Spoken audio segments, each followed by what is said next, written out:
Hoje eu estou aqui para mostrar para vocês alguns modelos didáticos que foram confeccionados pelos nossos alunos dos semestres passados do curso de Ciências Biológicas da Universidade Federal de Santa Maria, campus de Palmeira das Missões. Aqui então eu tenho um representante típico de crustácea, inclusive ele às vezes é usado como modelo para a caracterização do grupo, mas lembrando que o subfilo crustácea é o táxon de animais com a maior diversidade morfológica. Então, a gente tem diversas formas dentro desse grupo de artrópodos. E o camarão, ele é um dos representantes da ordem Decápoda, que é a ordem mais conhecida de crustáceos, porque ela inclui os camarões, as lagostas, os siris, os caranguejos. Bom, esses crustáceos, então, eles têm o corpo constituído de um cefalotórax e um abdômen. O cefalotórax, a junção da cabeça, com 5 segmentos, então com 5 pares de apêndices, que são eles. Um primeiro par de antena, que nesse caso aqui eles são pequenos. O segundo par de antenas. A maxila, a mandíbula, maxila 1, maxila 2. São 5 segmentos na cabeça, 5 pares de apêndices. Depois, 8 segmentos no tórax, sendo que em alguns tem de 0 a 3 maxilípodos, e os demais apêndices do tórax são chamados de pereópodos. Quando tem um que é em formato de pinça, ele é chamado de quelíparo. Depois, então, nós temos o abdômen com 6 pares de apêndices, sendo eles 5 pares de pleópodos nas fêmeas, e o último par de apêndices do abdômen, que são os urópodos, formam juntamente com o telson o leque caudal em alguns crustáceos, como por exemplo nos camarões e nas lagostas. Esse aqui, então, é um representante da ordem Decápoda, subordem dendrobranquiata. Nós temos também aqui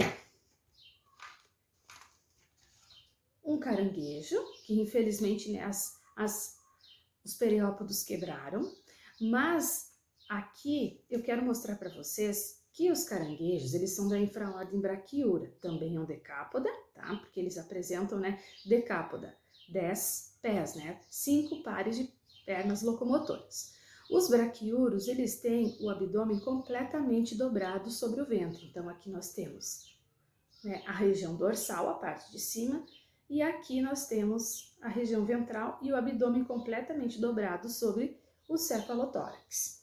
Diferente da infraordem Anomura, que inclui as tatuíras, os ermitões, os caranguejos porcelana e os caranguejos que a gente chama de caranguejos de rio, mas que na verdade eles são anomuros, o gênero Egla. Eles têm o abdômen não completamente dobrado sobre o ventre, então parte dele fica exposto aqui na região dorsal e a outra parte fica dobrada sobre o ventre. E uma outra diferença de anomura para braquiura é que nos anomura o quinto par de patas ele é bem reduzido, então vocês nem percebem ele aqui. Então aqui nós temos 4 pares de periópodos. O quinto par muitas vezes fica escondido sobre a carapaça e ele é utilizado para a limpeza das brânquias. Os anomura ou eles têm o abdômen não completamente dobrado sobre o ventre, ou o abdômen é anômalo, como por exemplo nos ermitões que vivem no interior das conchas de moluscos gastrópodos, ou ele é assimétrico, certo? Então aqui 2 representantes de Decápoda, da infraordem Brachiura, aqui da infraordem Anomura. Aqui também eu tenho para mostrar para vocês, um modelo didático que um aluno confeccionou, mostrando uma tatuíra, que também é um braquiuro, também é do mesmo grupo do gênero Egla, que é o único anomura de água doce aqui das Américas. As tatuíras, então, também não têm o abdômen completamente dobrado sobre o ventre, e elas vivem geralmente nas regiões litorâneas, né? Elas vivem enterradas na areia e elas, quando a onda quebra, elas acabam se enterrando, então, na areia. Eu tenho aqui também para mostrar para vocês modelos de tatuzinho de jardim. Os tatuzinhos de jardim, então, são de outra superordem, né, de crustáceos da classe Malacostraca. Eles são da superordem Peracárida. Os peracáridos, eles têm como características diagnósticas a presença de uma bolsa incubadora nas fêmeas, que é chamada de marsúpio, e eles têm um processo acessório na mandíbula dos adultos, que é chamado de lacínia mobis. Tá? Os tatuzinhos de jardim foram, né, os crustáceos que obtiveram maior sucesso na conquista do ambiente terrestre. Tá? Então, nós temos os isópodos no ambiente marinho, no dulcícola e também no ambiente terrestre. Aqui eu tenho também um modelo didático de um microcrustáceo, um copépodo, né? Que juntamente com os cladóceros, que são as pulgas d'água, e os ostracoda, que são os mexilhão-semente, né? Eles fazem parte do plâncton, né? Eles fazem parte então do zooplâncton e eles são elos de ligação nas cadeias tróficas, porque eles se alimentam muitas vezes de organismos fotossintetizantes e eles acabam servindo de alimento para animais de níveis tróficos mais superiores. E uma importância também desses microcrustáceos, né, especialmente os copépodos e os cladóceros, é que eles são bioindicadores de qualidade ambiental e eles são muito utilizados em estudos ecotoxicológicos, certo? Bom, agora eu vou mostrar para vocês alguns exemplares que nós temos no laboratório de Ecologia e Zoologia da Universidade Federal de Santa Maria, campus de Palmeira das Missões, e que eu trouxe aqui para minha casa nessa quarentena para mostrar para vocês nas nossas aulas aqui de zoologia. Eu tenho aqui então o único crustáceo céssio, tá? Que são as cracas, que são cirripédios, são animais então que vivem fixos em substratos quando adulto e tem como característica, né, essa carapaça extremamente calcificada e que forma um escudo protetor. Os cirripédios, então, eles têm os apêndices do tórax transformados em cirros, né, que são colocados para fora no momento da alimentação e eles ficam filtrando o alimento da coluna d'água, tá? Então, cirripédios, únicos crustáceos sésseis. Agora eu vou mostrar para vocês alguns representantes da grande ordem Decápoda, que é uma ordem que inclui 10.000 espécies, né? Inclui então camarões, siris, os caranguejos, as lagostas, tá? Eu tenho aqui então um camarão, tá? Da subclasse Dendobranquiata, que são conhecidos, né, popularmente como camarões verdadeiros. É o grupo de camarão que inclui as espécies de maior valor econômico. E os Dendobranquiata, né, esses camarões, eles se diferenciam dos camarões da infraordem Carídea pelo fato das fêmeas não incubarem os ovos nos pleópodos. Os ovos, então, são lançados para a água e do ovo eclode um náuplius. E uma característica desses camarões da subclasse Dendobranquiata é o fato deles terem brânquias do tipo Dendobranquia e a segunda pleura, que é essa aqui, ela é normal, ela não é mais expandida, ela não recobre a primeira pleura e nem a terceira, tá? Essa é uma das diferenças básicas dos camarões peneídeos, né, e sergestídeos, que fazem parte da subordem Dendobranquiata, para os camarões Pleusiemata, certo? Eu tenho aqui também um anomura.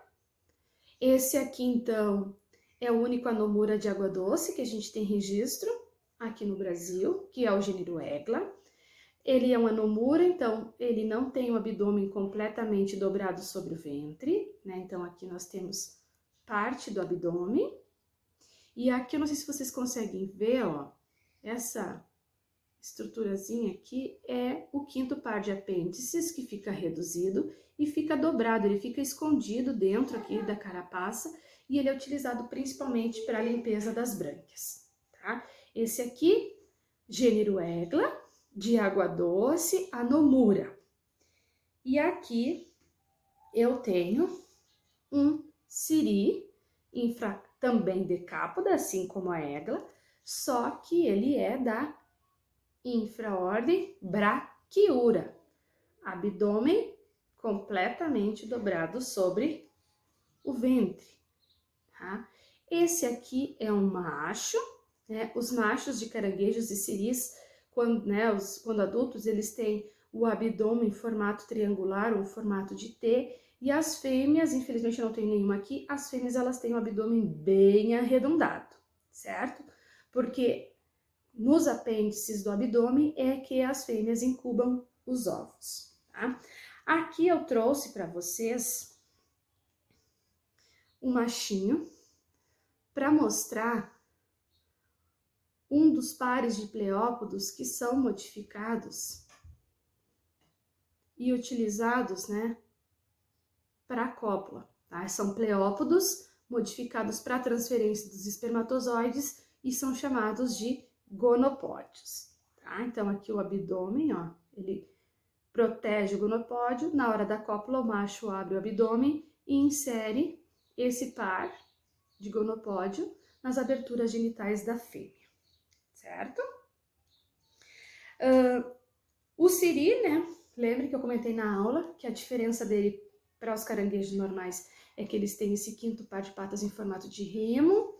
Os siris, eles são exímios predadores, então os quelípodos têm diversos dentes, não sei se vocês conseguem visualizar ali os dentinhos, ó.